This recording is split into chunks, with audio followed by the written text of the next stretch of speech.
Movie గురించి చెప్పాలంటే kerchief చేతిలో పట్టుకొని వస్తున్నా. మీ ఫ్రాంక్ గా చెప్పాలంటే సాఫ్ట్వేర్ అని చెప్పి ఏవేవో పోకట్లు పోతుంటారు కదా.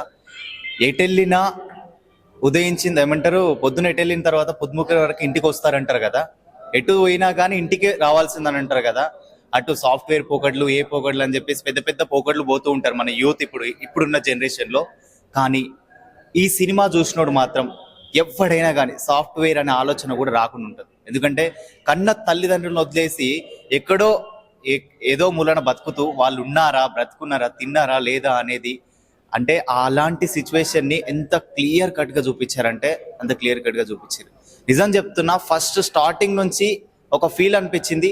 నేను ఏడ్చుకుంటూనే ఉన్నా సినిమా మొత్తం. నాకు ఒక్కొక్క నేను ఫీల్ అవుతూనే ఉన్నా. ఎందుకంటే ప్రజెంట్ ఉన్న సిచ్యువేషన్ లో నేను కూడా ఒక పెళ్లి కొడుకునే, తొందరలో నా పెళ్లి ఉంది. బట్ అందుకే నేను వచ్చి చూద్దాం ఎట్లుంటుంది పరిస్థితి అని క్లియర్ కట్ గా నాకున్న సిచ్యువేషన్ అక్కడ సినిమా చూసిన.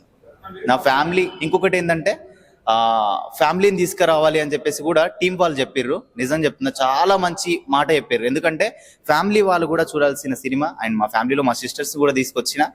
మా సిస్టర్ కూడా చాలా ఎమోషనల్ అయిపోయింది. అసలు చెప్తున్నా కదా, సినిమాలో మొత్తం చెప్తున్నా కదా, ఒక పల్లెటూరితనం, ఇంకోటి ఏంటంటే మనిషి ఒక బ్రతకాల్సిన విధానం ఏంటనేది క్లియర్ కట్ గా చూపించింది. ఇంకోటి ఏంటంటే పెళ్ళి అంటే ఎట్లుండాలి, ఎట్లా చేయాలి, పల్లెటూరు విధానంలో కావచ్చు, అసలు పెళ్లి అనేది ఏ విధంగా జరగాలి. ఇప్పుడు ఏంటంటే ట్రెండ్ అయిపోయింది ఫోటోషూట్లు, వెడ్డింగ్, ప్రీ వెడ్డింగ్ లో అవి అని చెప్పేసి అంటారు కదా. అదనేది లేకుండా చేసుకున్నారు ఈ పెళ్లి. లగ్గం అనేది అంతా మరో బలగం కంటే ఎక్కువనే అయిపోయింది. ఇంకా చెప్తున్నాను కదా, బలగం తర్వాత ఈ రోజు నేను ఈ సినిమా చూసి చాలా ఏడ్చిన. అసలు బలగం సినిమా చూసి ఫస్ట్ నుంచి ఎండింగ్ వరకు ఏడ్చుకుంటూనే ఉన్నా. ఈ సినిమా మళ్ళీ ఏడ్చిన. అండ్ పెళ్లి గురించి అంటే పల్లెటూరుతనం ఈ పెళ్లిలో చూపించారు అంతే. ఇది ఒక పెళ్లి ఈ రోజు జరిగింది అనుకో. Family oriented subject, must watch film. Recent times లో బలగం తర్వాత తెలంగాణ బ్యాక్డ్రాప్ లో అంత అథెంటిక్ గా ఆస్థెటికల్ గా తీసిన ఫిల్మ్ ఈ ఆఫ్టర్ బలగం ఇదే. అంటే ఇది చాలా గుర్తుండిపోయే సినిమా. 7 మూవీస్ రిలీజ్ అవుతున్నాయి ఫ్రైడే. 7 మూవీస్ లో అంత హార్ట్ టచింగ్ ఫ్యామిలీ మూవీ లగ్గం మూవీ. థర్డ్ ఫిల్మ్ రమేష్ చెప్పాలి కదా, ఆయన సినిమాలో ప్రతి సాంగ్స్ కానీ, బ్యాక్గ్రౌండ్ స్కోర్ కానీ, టెక్నికల్గా సౌండ్ వాల్యూస్ కానీ చాలా చాలా బాగుంటాయి.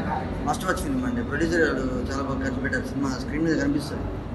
Pure family emotional drama. Must watch film. నేను సినిమా చూసి చాలా రోజులు అయ్యింది, కానీ ఈరోజు ఈ సినిమాకి నేను రావాల్సి వచ్చింది, చూడాల్సి వచ్చింది. ఎందుకంటే రాజేంద్ర ప్రసాద్ గారితో నాకు చాలా అనుభవం ఉంది.